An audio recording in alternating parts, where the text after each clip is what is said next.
you allowed to feel growing up? Like, was that something that was operating for you, that you had permission to feel? A little bit and not so much. My mom ended up leaving in the night when I was 6 because my father was so aggressive and angry, and he was actually abusive to my mom. And she left with my brother and I, but I ended up living with my father in Pleasanton, not far from you. And um, I had a lot of feelings, and my dad was holding so much fear that there was a place in me that actually felt sorry for my dad, which is one of the reasons I actually chose to live with him. Is that some place in me already started taking care of him as a young one? So not only did I have my feelings, I actually felt like I was feeling a lot of my dad's feelings, in my system, and I didn't have consciousness of that then, no so much that I do now. But like if I was upset or having feelings, yeah, it wasn't okay. But then my dad would have these huge outbursts, of like, can't find a parking spot in San Francisco, slamming the steering wheel, screaming violently. And my whole system's just in freeze and petrified fear. And so like I had places where like I certainly didn't want to do what my dad was doing. So I would like hold that back, but then I'd be on the tennis court breaking my tennis racket or throwing my skateboard across because I was so angry, and so much of my anger wasn't mine. So much of it was the anger my dad was like fuming out, and then I was absorbing by being around him. And then I'd go see my mother and my grandmother, who lived an hour away, in San Mateo area. And like they would trust my feelings. I just go there and I start crying. And I would like eat the sugar, so much sugar in my mom and dad, in my mom's room, that I would start throwing up and get sick because my father was diabetic and I couldn't have sugar around him. But I'd go there and I'd binge. And the binging was I was so emotionally hungry, for love, for care, for acceptance, that I would eat myself sick. And then I'd have a mixture of like anger from my mom for me doing something so stupid, but then I'd have compassion from my mom and grandma at the same time too, because they could tell I was hurting.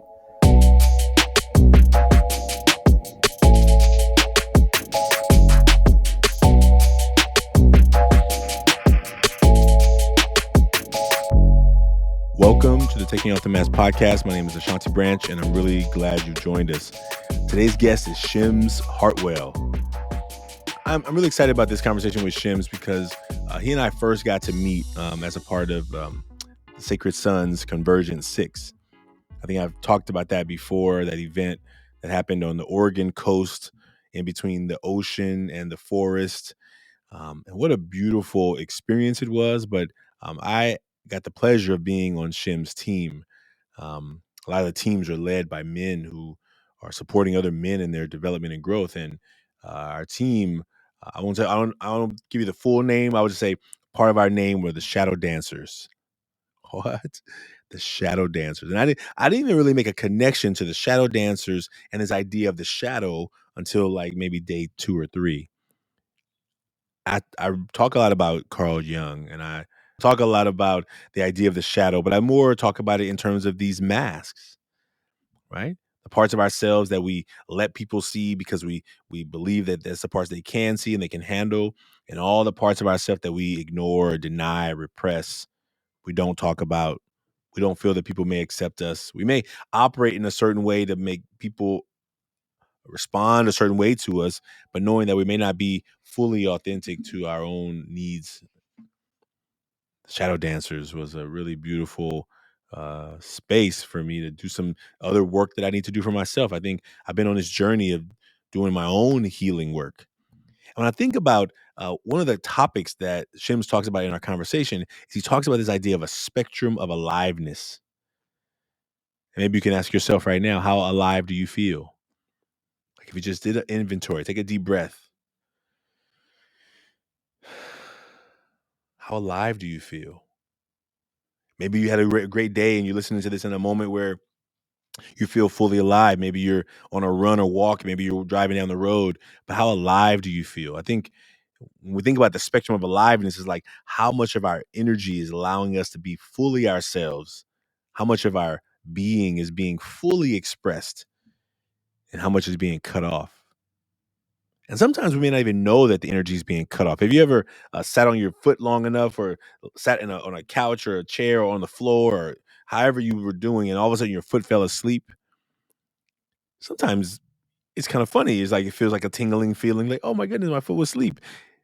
But how often does that same thing happen in our lives? We're walking around and we don't even know that we're numb, that we're disconnected, that we're not feeling fully alive. And maybe somebody points it out to us. Maybe somebody asks you, hey, what's going on with you? you seem like something's going on. It seems like something's off. And we may even get offended. We may fully understand it and accept it, but also I definitely can speak for myself that, what are you talking about? I'm fine. And usually I was called out by students. Maybe when I was operating as a teacher, just doing the teacher thing and disconnected from the students in the class, students would gladly point out to you your flaws. Man, Branch, you be tripping. Man, Branch, you be doing too much. Man, Branch, why you always on my back? Man, all the things they would say. And sometimes it's because that's the best way I knew how to teach. And sometimes it was because I was trying to just get through the day, operating sometimes like a robot. And it wasn't until the Ever Forward Club started and as I began to do some of my own work and realizing, oh yeah, there's more to me too. There's more to me too, and there's more to you too. And I hope that you know that there's more to you than people can see by looking at you. And so in this conversation with Shems, we talk about our masks. We get a chance to share more than we shared even at that weekend where we were together for 3 or 4 days. Because sometimes it takes a moment of just slowing down enough to look each other in the eye, virtually, of course, and just connect. And so if you have not yet made a mask, I invite you to do that at 100kmasks.com. I hope you enjoy this conversation. Shems does a lot of work with relationships, with people and couples. And you have all of his information in the show notes, but I want you to just listen to this conversation with the idea that, what if I could feel 2 times more alive? What if I could feel 10% more alive today than I did yesterday? What if I could just continue taking an inch towards feeling more aware, more connected, more alive? I think that would be amazing. And I wish that for you. If you like what you hear today, please share it with someone. Please like, subscribe, and tell someone about this podcast. And we look forward to you being a part of this movement of helping people all over the world realize that they're not alone. Thank you so much. Have a great day.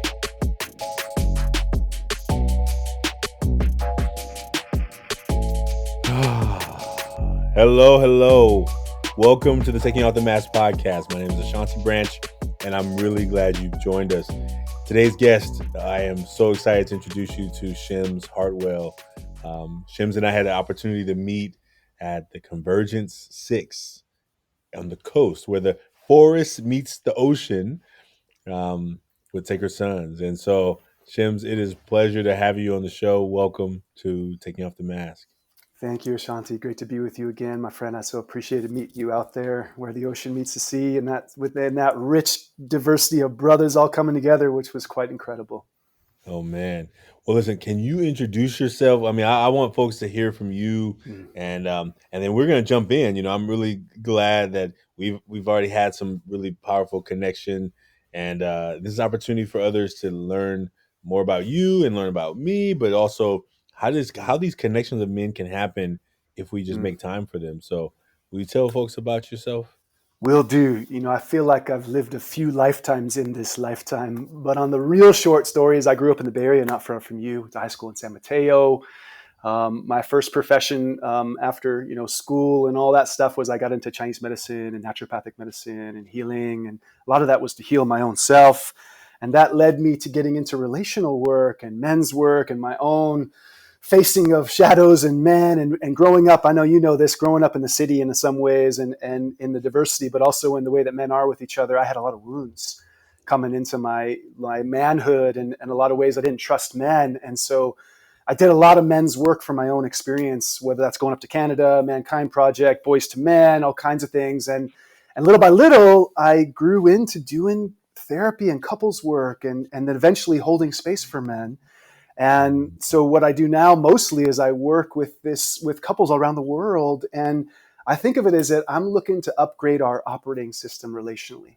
Like my passion, whether that's men's work, whether that's couples work, whether that's even group work, it's for us all to come online that we're operating in a way that we're relating well. We're deeply listening. We're connecting from our gut and our heart and our head. We're breaking through some of the first layers of defensiveness, shutting down, protecting, blaming, and learning more of a healthy way of showing up for ourselves and each other. And so that's my big passion. That's like my mission. And I do that with men in lots of different ways. I do that with couples. I do that through retreats. I do that through sharing talks and connecting. And I feel really blessed and fortunate that I get to walk this walk I have in life right now. Wow, thank you, brother. And I think that what I've learned from you, and not only this check in as well, is I think when you're in the work, like serving the men, like a lot of your personal story doesn't come out in big chunks, and so I had the desire to kind of connect with you deeper, and I was like, well, he got so many other people he's kind of responsible for, so I said I'll take a step back, and so glad that we get to now have this chat to Mm, go a little deeper, and I think in this work, in the I everything you named, I mean, Mankind Project, I've been there, Boys to Men, I've been there, and I think that the learning, I mean, I didn't know they would be doing this when I did my first Sterling Men's Weekend in 2010, right? I just like, what the heck did I sign up for? mm. What's going on here? Right? And then I was like, oh, okay, I see how this piece, this is just a piece. This is not the story. This is a piece of a story. And I need to begin taking the pieces that I need from different things to create the mosaic of my own life, and Mm, I think as I've been trying to get more young people in our that who are now alumni of our work, who are now in their 30s, is like, it's time for you to do some, it's been time, but even mhm, more so right now it's time, so thank you. And this conversation is really going to be smooth because you and I will just share our mask. You've already made a mask, I have a mask here, mhm, and wherever the conversation goes, it's kind of where it meant to go, and when it's time to stop, it's going to stop because it's an experience, mhm, and there's no written questions, there's no, mm, the only thing we do is figure out how we're gonna and what we're willing to share with each other, and in this in this platform, knowing mm, that men are gonna be able to hear and learn about this and be able to hopefully find other men in their life that they can take off their mask with. mm. Yes, one thing that's really present for me is, I got to be in circle with you for those 3 or 4 days, and I didn't get to know anything about you either, and yet I got to sense who you are and your presence by how fully there you were, and how much you showed up, and so it's such a treat to get to know each other in a way where we don't know each other as far as history and background, but we know each other as like who you're showing up now, that tapestry of collection of all you've been through and all that we've, learned along our journey, and then to meet in that moment, and it's so sweet when we recognize each other. And Yeah. I'm grateful to go a little deeper with you here now too, and get to hear a little more about this amazing man you are. Oh man. Well, thank you, brother. I'm looking forward to it. Um, And I was saying thank you for sharing your man cave with us. I was like telling you, I was like, oh man, I need to upgrade my cave. I need to, but so beautiful, it's so beautiful. Take it in, and thank you for sharing it with us. So we decided the guest decides who goes first. So either you go first or I go first in sharing the mask. And we go front, and then we'll share the front, and then the back we'll share the back. And we'll go from Mm. there. Great, great. So why don't I guess I haven't done this before, but why don't I bring it in? So the front would be like the first side of my mask here of just what I Yeah. drew.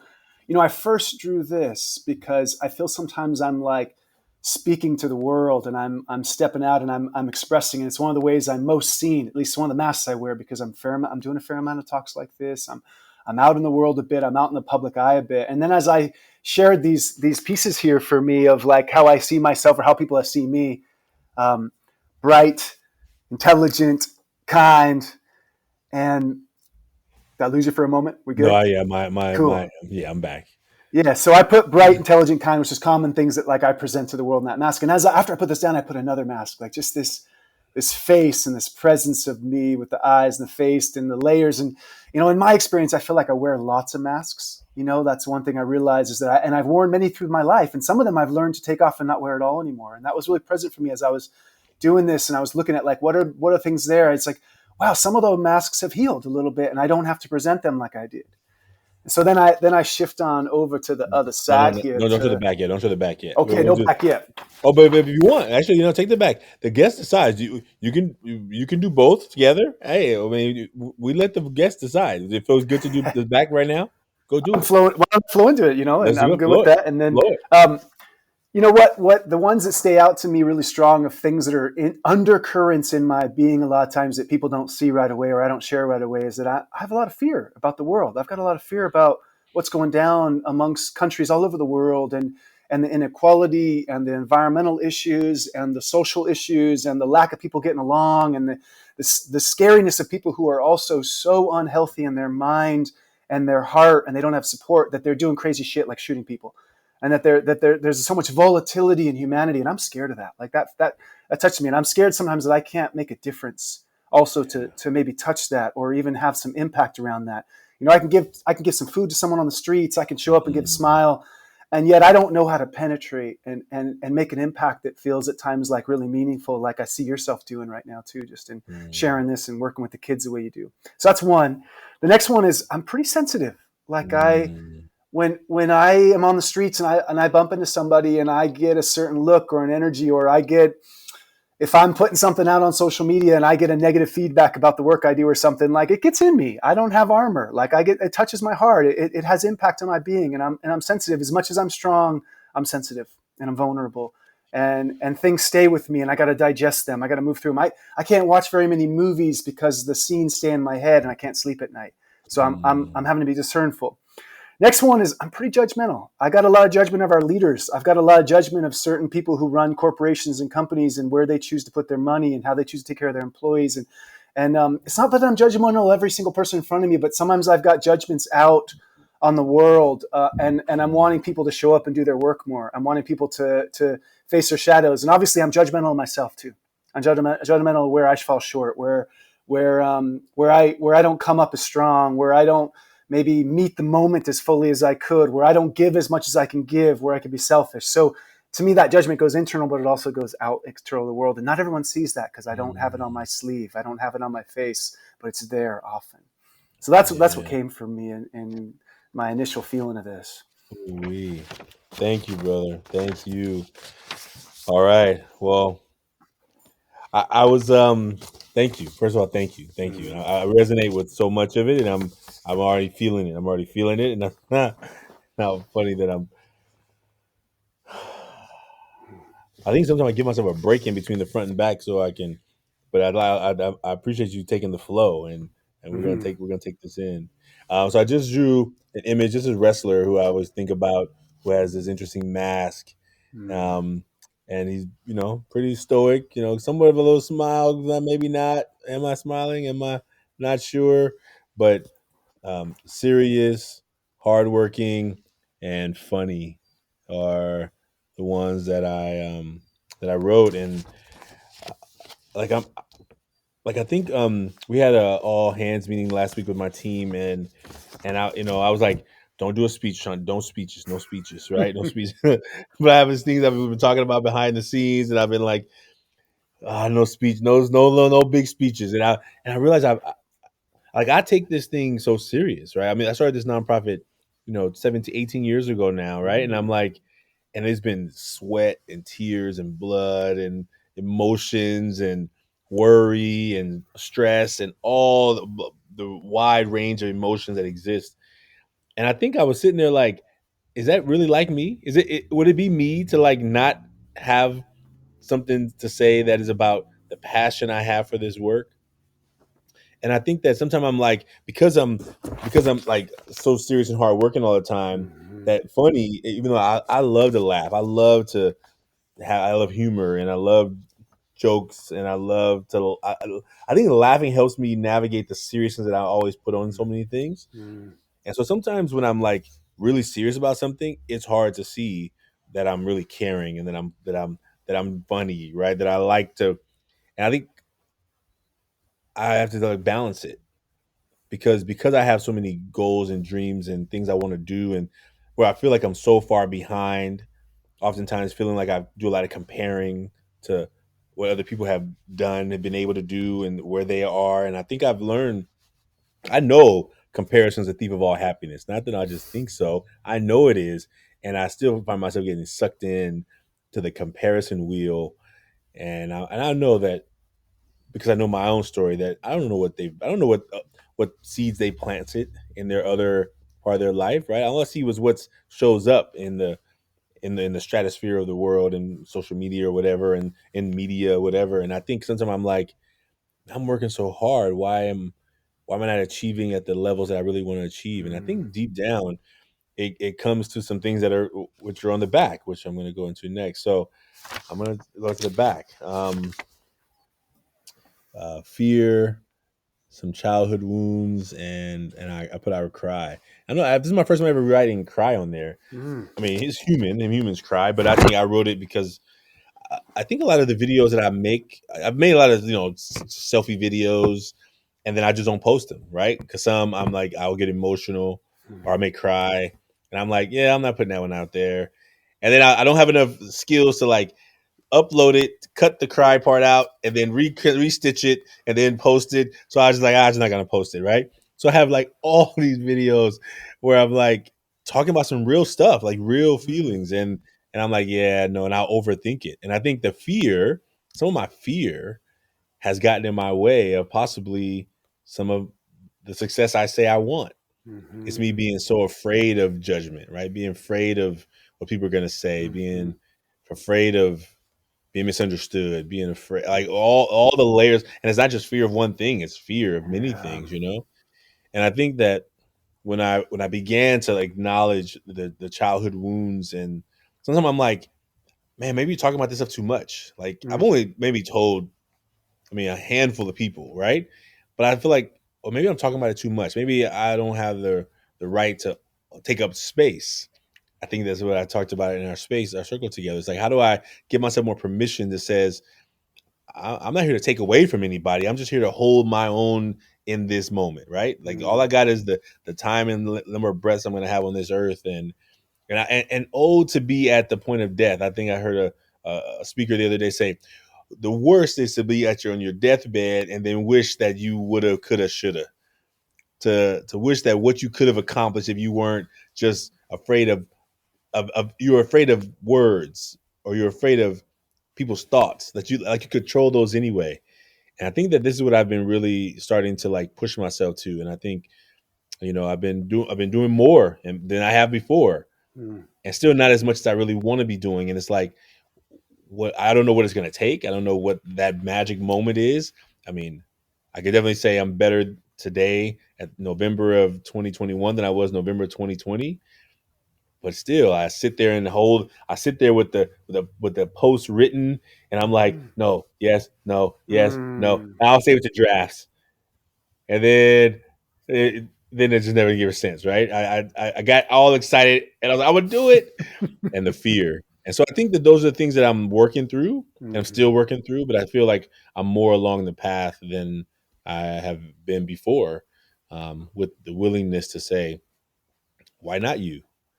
Yeah. Why not you, and why not now, Mm. right? I mean, tomorrow's not promised, and this weekend I was feeling some stomach pains, right? And I not like I was not sick, not just but something internal, like a more like, if you would describe, is it? I was thinking like I have to call the doctor, whatever they're gonna say. Well, where do you feel it? I'm like, in my stomach, and then like, what kind of feeling? What kind of pain is it? And I was thinking like it's like organ. It's like it's not a nauseous pain. It's like something else, and that makes me nervous. It makes me Mm. nervous to get ill and to be like Mhm.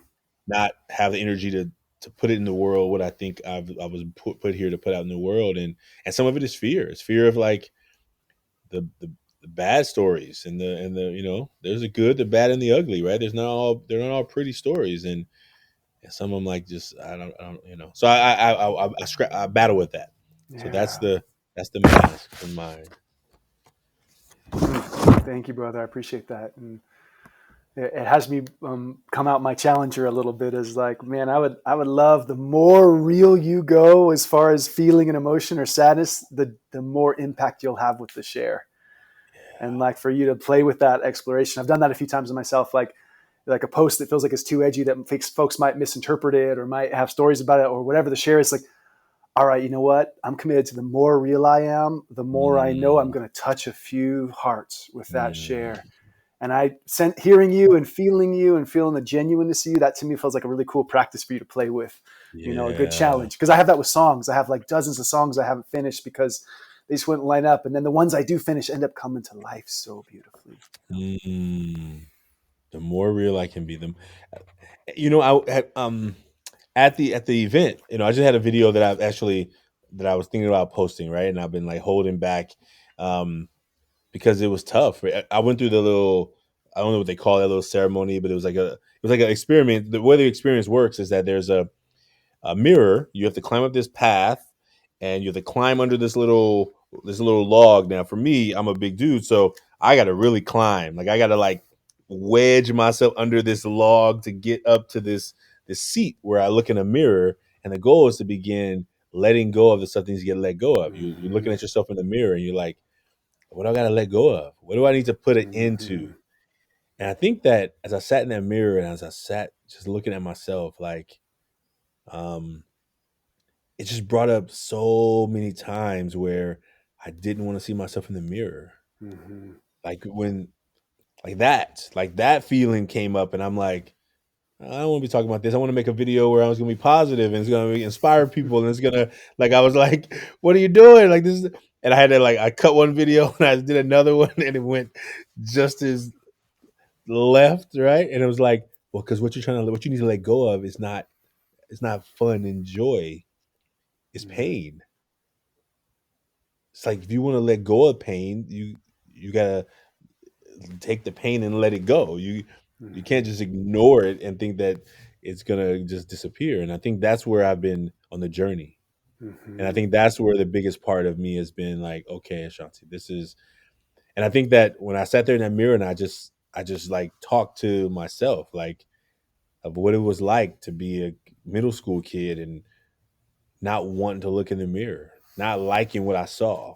Mm-hmm. So when kids talk to me, when I do this work with young people and we're making these masks and they talk about self doubt and self judgment, I get it. Like I Mm-hmm. don't just get it philosophically. I don't just get it from some literature in a book. I get it. Yeah, I appreciate that. That touches you too, as you say it. Right there, Yeah. huh? Yeah, I'm with you too. I have tons of memories of that time in middle school, like so much non-accepting this body, Yeah. this look, this feeling, this tall, skinny boy that felt so vulnerable in some ways, and I really appreciate you naming that. How do I show that to a younger boy and know that, and help him know that that's a part of this journey, right? Yeah. And that there's another side to it that I meet you at now That's it. through that journey. Not that it hasn't touched you, and not that it won't keep impacting you, but here we are looking at it, and I had the same thing. I know Yeah. that feeling, right? Yeah. Mm, Yeah. Yeah. It's wild. It's wild. Because it never got dealt with, right? yeah. It was just a daily reminder of like, oh, but I'm not having conversations with myself. I'm just like, I better remember it. And I think every time when I think about some of those key moments of those things that I was avoiding, right?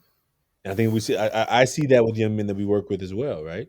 Mm-hmm. And maybe as I like realize, oh, here's what I'm avoiding. Here's the conversation I'm avoiding. Here's the topic I'm avoiding. Here's all the pieces of the puzzle. Oh, something's missing in this puzzle. What's missing? Well, I don't want to talk about that part. We're gonna leave that part missing, right? That part is just gonna stay. It's gonna be like a thousand puzzle pieces, and you have that one missing, and you're like, you can ignore all the thousand. You're like all the 999. You're like, what happened to the one piece right there? You're like, yeah, but it's almost somewhat incomplete, you know? Yeah, brother, I feel like this is the golden thread, is that, whatever we haven't been willing to feel and we've learned to compartmentalize or numb in some way, or shelf inside of our system, those deep feelings, the traumas, the family experiences, the social experiences that were hard for our system, that many people spend a lifetime numbing out and avoiding, whether that's using drugs and alcohol or movies or Mm, partnership. And at some point, mm, we've got to start to feel it and be with it. And that's where I think the magic is. And I think you and I have had enough experience to realize that stuff starts moving pretty quickly, though, when we're willing to feel, when we're willing to be with, when we're willing to let it move through our system. In my experience, those things clear quickly. We just haven't yet had a lot of environments where there's enough consciousness and presence and guidance to create a catalytic environment to really make it safe to feel that all the way through, which I that's think right. is what your and I's work ultimately is at this point, right? Whether that's for That's right. boys, for men, or for other people in the world. That's right. And my hope is that we're making that process more safe, more trusting, more powerful, and more like effective in a way that we can start to shed some of the old skin, some of the old layers, some of the pain we've held in our bodies, in our nervous systems, in our endocrine systems, and everywhere, that we can start to shift it. That's Because I right. believe we're kind of carrying our ancestral trauma too, not even our own, not even our own life. We're carrying what our ancestors didn't have the Mm, capacity to be with. And this is the exciting time, is that you and I and many of the brothers who are listening to this, or sisters or anyone, we're all on the front line together now, because we've got the ability to start to feel and heal and transform these yeah. things. Yeah. And I wonder that part, like the when you talk about that, I've heard you use that word, the ancestral trauma, right? Like the what I feel when I what I had internalized by looking at myself, right? What I had internalized was that this is not what beauty looks like, right? I Mm, internalized a message that I don't remember too many people directly telling me that, but I had internalized a message, or just a general message. And the even thinking about now in our world, like all the things that we have to internalize and realize what's happening in our world, right? Like we're just on the cusp of a big decision of the courts to say mhm. that this really tragic thing that happened. I don't do too much politic talking on this podcast, but I think it's hard to not, as a man, to be like, I don't notice that as a real thing, Yeah, you know.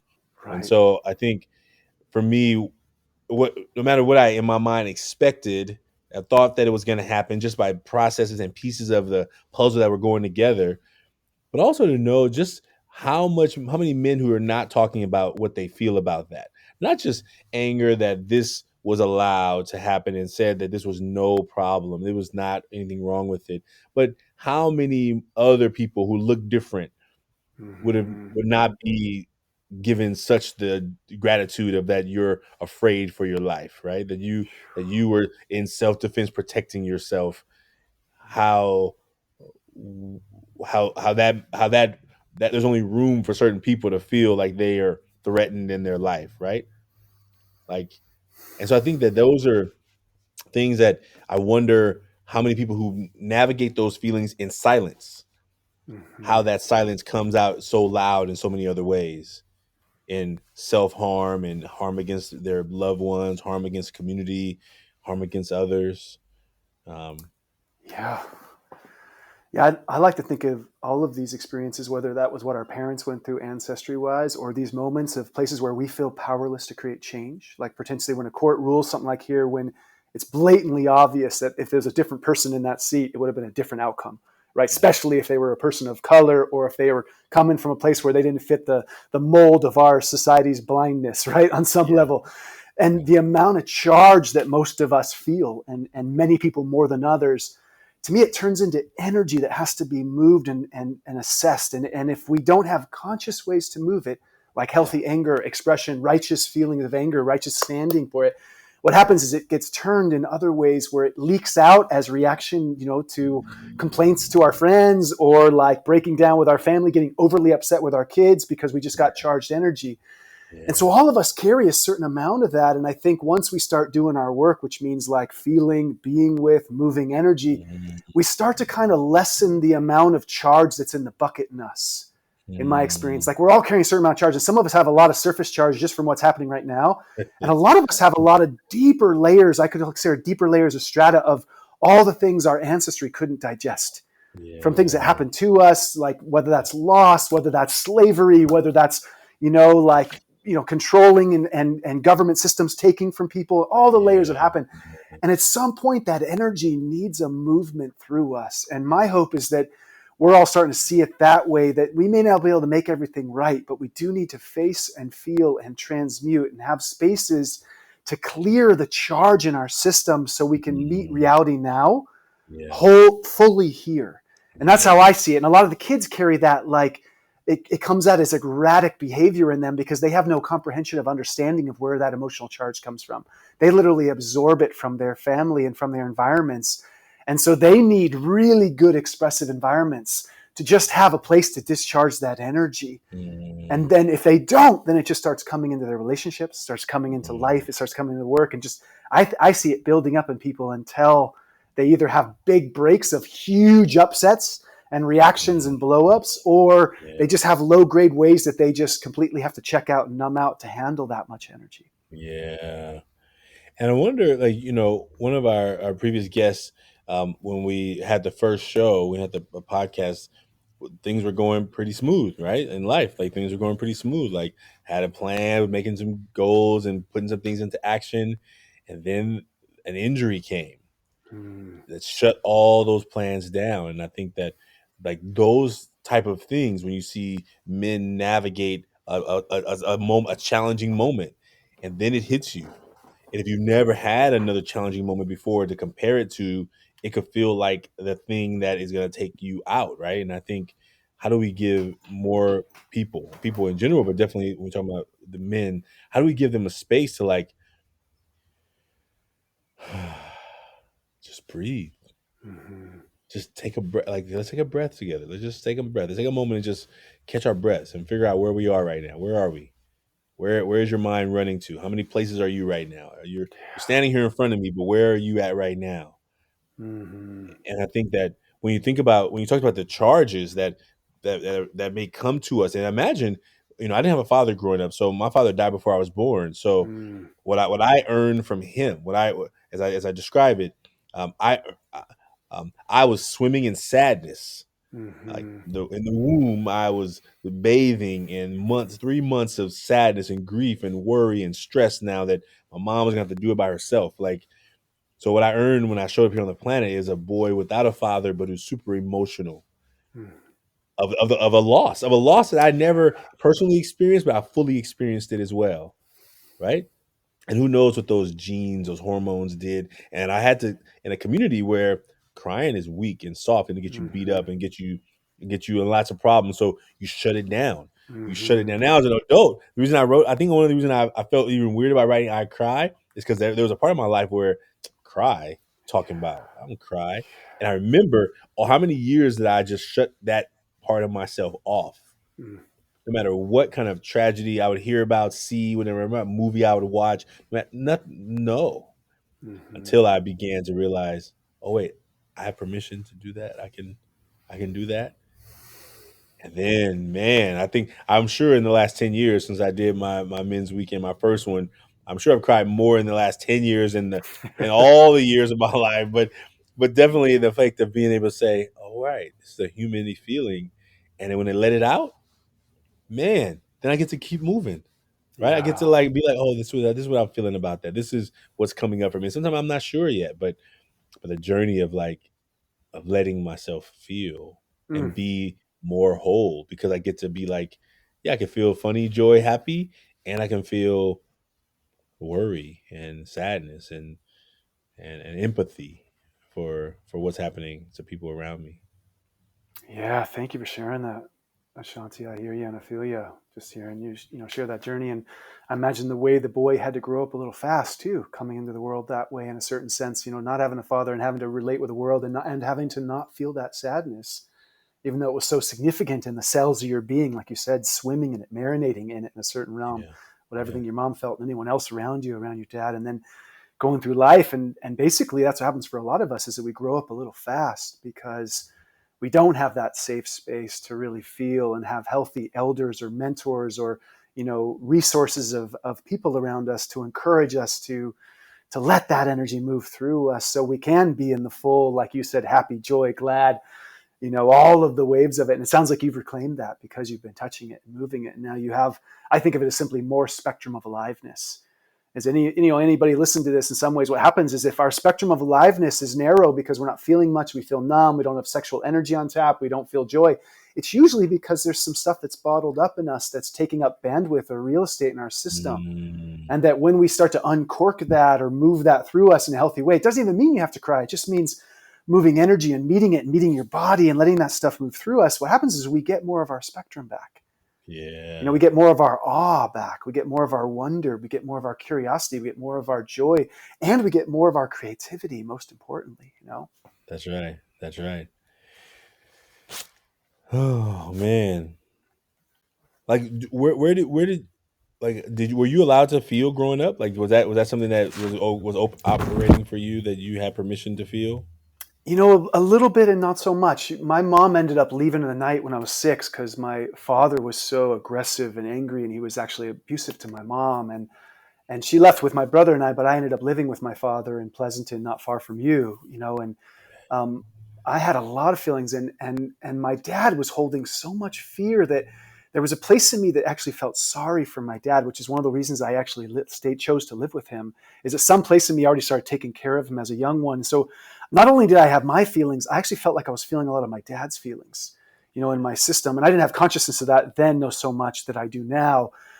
But like if I was upset or having feelings, yeah, it wasn't okay. But then my dad would have these huge outbursts, of like, can't find a parking spot in San Francisco, slamming the steering wheel, screaming violently. And my whole system's just in freeze and petrified fear. And so like I had places where like I certainly didn't want to do what my dad was doing. So I would like hold that back, but then I'd be on the tennis court breaking my tennis racket or throwing my skateboard across because I was so angry, and so much of my anger wasn't mine.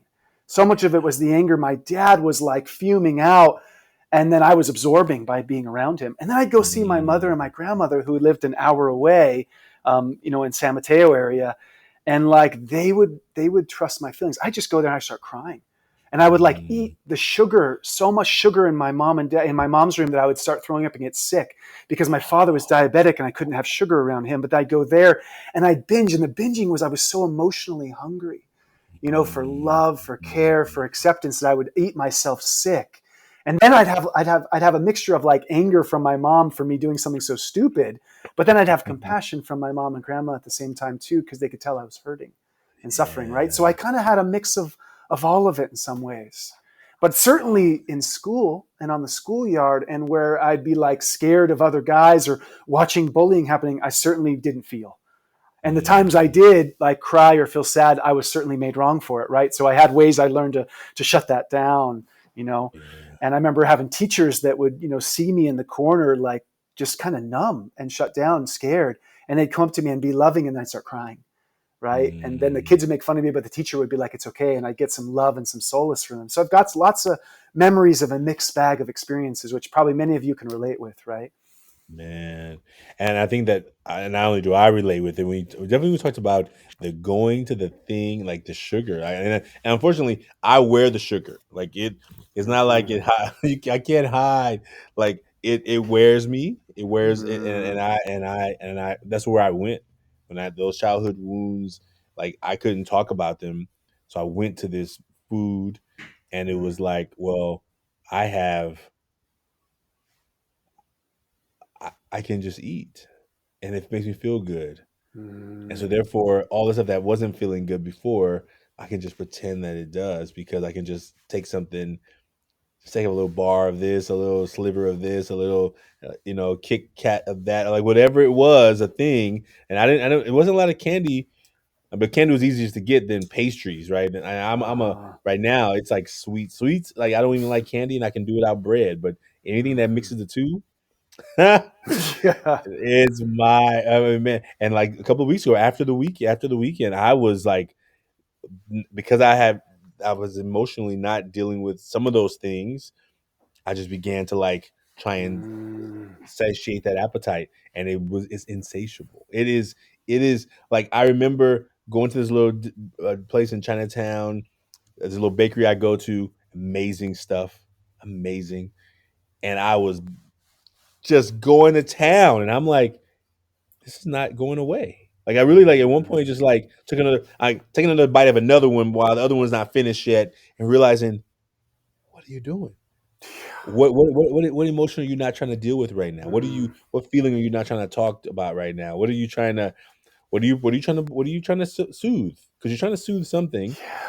and to realize it's so much easier to soothe it than to write about it. I'm trying to write this book, hit these hard parts. I mean, I'm not Mm. doing a good job writing the book. I can probably talk the book out more than I can write it, but it's that thing, right? Like I'll go, Mhm. and I realized I was in a bad place, like emotion. And here's the thing: I'm not hurting nobody. I'm not stealing from nobody. I'm not breaking into nobody's house to take it to go buy it. Like I'm not doing anything dangerous to anybody else. But I'm sabotaging internally, right? And Yeah. how quickly does that turn into where it then becomes external, right? Where it means that the dream that I have no longer can happen because I'm no longer healthy enough to be in the Mm. place to be able to do it. And I think all the ways that it shows up out externally in other ways, right? It may not show up. like as harm against anyone else, but it definitely is a less effective dream. Your dream can only go so as far as your energy can carry it, you know? Yeah.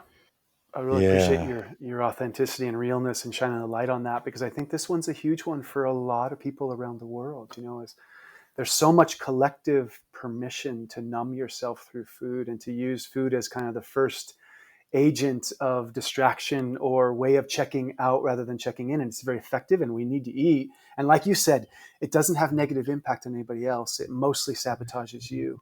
So there's a lot of allowance of it, and then, it can keep, if it isn't food, then it could be alcohol, it could be pot, it could be porn, it could be all these things. And one of the ways that, we start to get real with ourselves, we start looking at, like, where are the ways I check out rather than check in?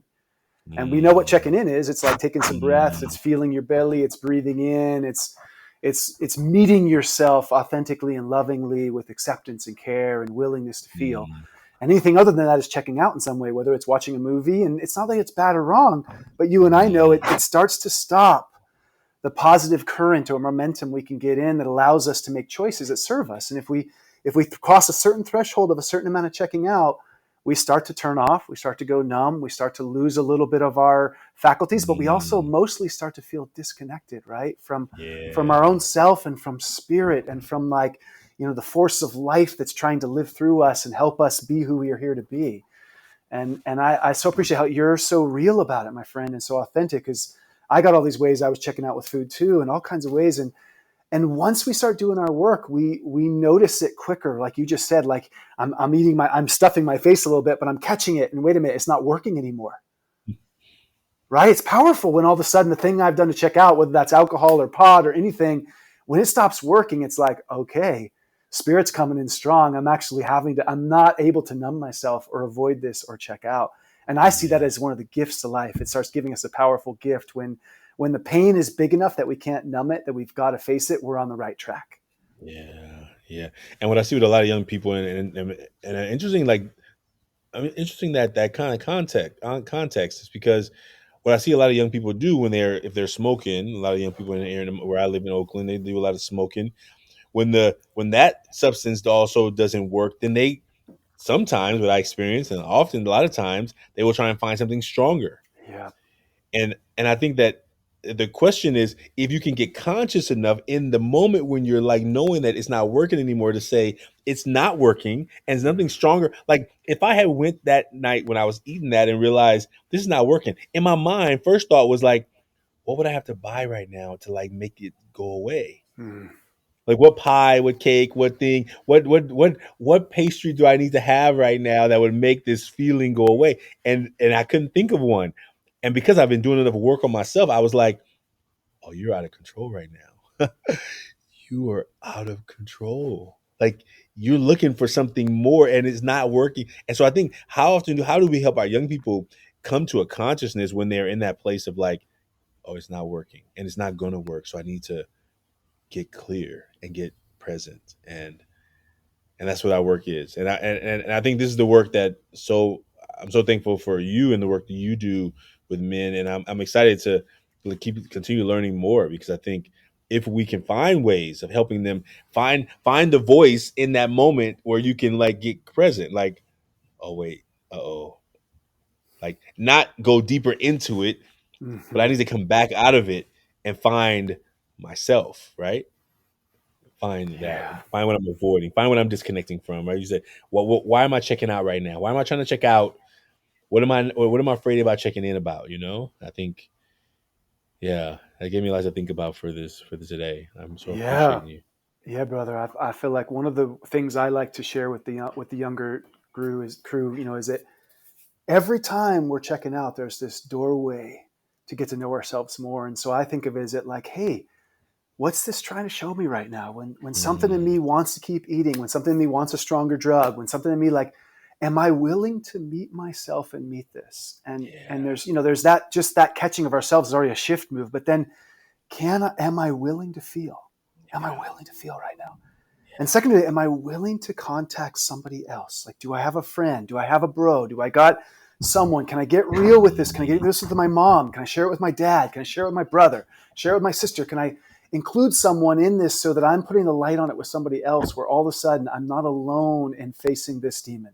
That's right. Because usually we got some form of internal dragon or demon in us that has us want to self-sabotage that sometimes is bigger than us. And that's why we can't do it alone. And for all the young folks out there, that's why we want community. That's why we need friends. That's why we got circles. That's why we got tribes and groups that we get together with, because once we've got some folks we can look at this with, we don't feel alone in it. And we have got more power and more energy and more love to meet it. And so anybody out there who feels alone in facing your demon or your shadow or the thing going for you, like, who can you talk to about with it? Who can you make contact with? Even if it means you're having the thoughts of, I don't want to be here anymore, which many people have. Who can you connect with around that? Who can be a loving friend? Who can meet you and see you and share with you in this place? Because I think that's the healing for brothers, especially men. Can I lean into a bro? Can I lean into a woman? Can I lean into a friend? Can I get real with someone instead of holding this in my own little world and trying to wear my mask and pretend I'm okay when really I'm not? Yeah. And I think you and I know this too, Ashanti, is that most people want to help each other. When I get real with someone, people lean in with care. They lean in with love. They lean in with acceptance. And if they're not, it means they're not meeting themselves. Yeah. But the more that we meet ourselves, the more we want to show up for each other. So I just share that as a wave here, as I feel like this is part of our work, is reminding each other and being these loving allies. But also the last thing is that I think it's all of our responsibility to be reading the people we love in our lives, to be tuning into them, watching them, seeing, and asking them, are you going through something rough, man? Is there any way I can show up for you? You don't have to share with me, but I see you. That's right. And I see that you might be holding something that you're not sharing. And I love you so much. I want to hear it.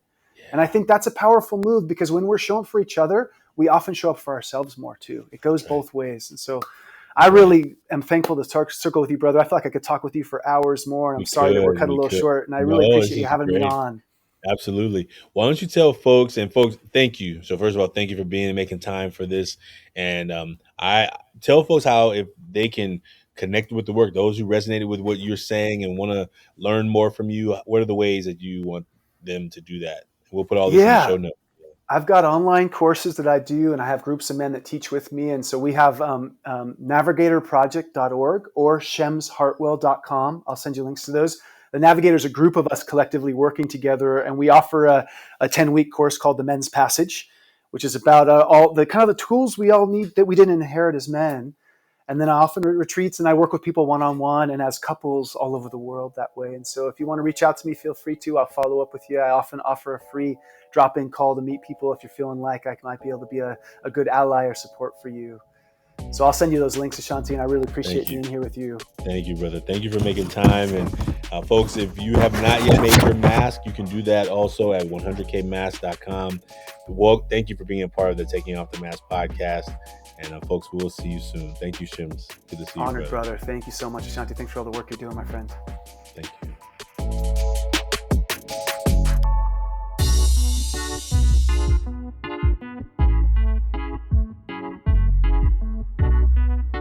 The Taking Off the Mask podcast is produced by Ryan Louie. Editing, videography is also by Ryan Louie. Graphics by Kelly Wong.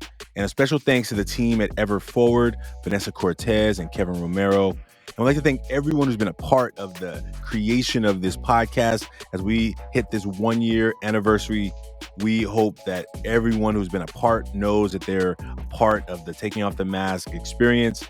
And we look forward to you being a part of it as well. If you liked what you heard today, please like, subscribe, and share. And we look forward to us continuing to offer conversations that matter. Take care. See you soon.